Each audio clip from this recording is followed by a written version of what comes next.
Baik, Assalamualaikum warahmatullahi wabarakatuh. Sebelumnya perkenalkan, nama saya Muhammad Yusuf Fauzan dari kelas 1E dengan NIM 6670250128. Tujuannya dibuat video ini saya ingin memenuhi nilai UTS saya, itu yang pertama. Yang kedua, ingin menjelaskan jurnal Bung Yebi yang berjudul Konflik Balai Taman Nasional Ujung Kulon dengan masyarakat. Nah, ini studi tentang perusakan lahan garapan di Kampung Legon, Pakis, karya Rizky Hamid dan Bung Yebi pada tahun 2022, serta membandingkannya dengan 5 jurnal internasional yang relevan.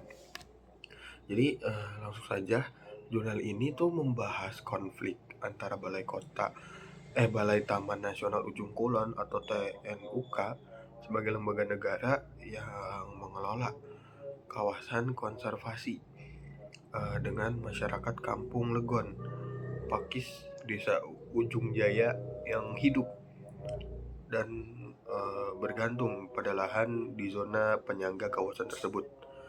Nah, konflik utamanya di sini nih muncul karena satu, penertiban lahan garapan masyarakat oleh pihak Taman Nasional.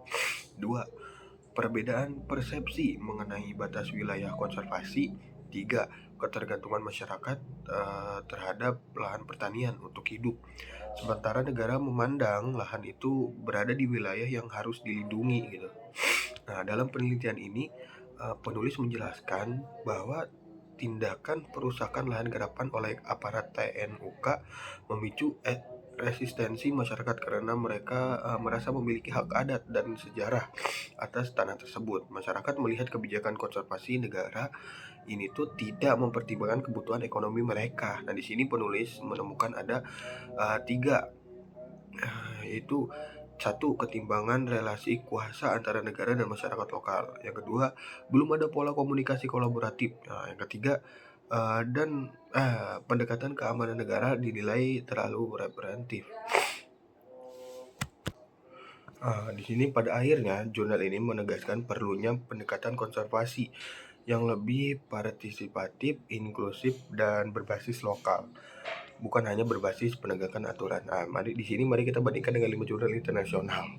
Nah, yang pertama itu datang dari West Brompton tahun 2006, Park and People, The Social Impact of Protect Areas. Nah, kesamaannya itu sama-sama menyoroti gitu loh, bagaimana kawasan konservasi sering menciptakan konflik sosial gitu, karena negara mengabaikan hak masyarakat lokal.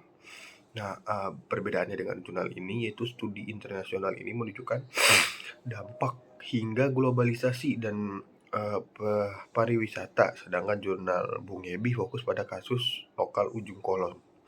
Nah, yang kedua datang dari Ostrom tahun 1990, Governing in Commons. Nah, di sini kesamaannya itu menekankan pentingnya partisipasi masyarakat dalam mengelola sumber daya alam. Nah, perbedaannya di sini kalau Ostrom itu menawarkan solusi berbasis self-governance, sedangkan Ujung Kulon justru menunjukkan kontrol negara yang dominan.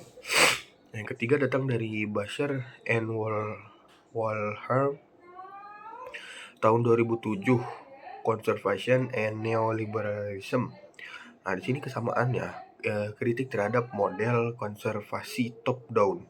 Nah, perbedaannya itu studi internasional lebih menyoroti peran sektor swasta dan donor global, sementara kasus Ujung Kulon ini lebih murni konflik negara masyarakat, antara negara dengan masyarakat. Nah, yang keempat ada dari Agrawal dan Gibson tahun 1999,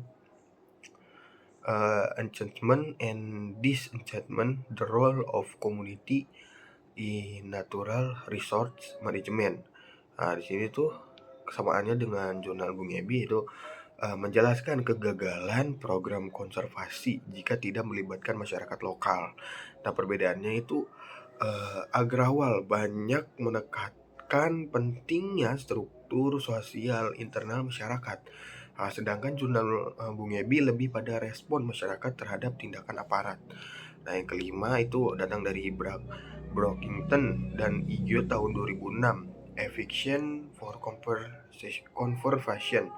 Kesamaannya menggambarkan praktik pengusiran dan perusakan lahan oleh otoritas konservasi seperti yang terjadi di Leguan Pakis. Perbedaannya, studi internasional ini menekankan konsep green violence, sementara jurnal Bungebi lebih fokus pada dinamika lokal Banten. Nah, dari perbandingan tersebut ada beberapa poin penting. Pertama, konflik negara dan masyarakat dalam kawasan konservasi ternyata merupakan fenomena global, bukan hanya terjadi di ujung kulon Indonesia gitu. Kedua, seluruh jurnal internasional sepakat pada model konservasi yang tidak melibatkan masyarakat selalu gagal. Uh, Mungkin itu saja dari saya, kurang lebihnya mohon maaf. Wassalamualaikum warahmatullahi wabarakatuh.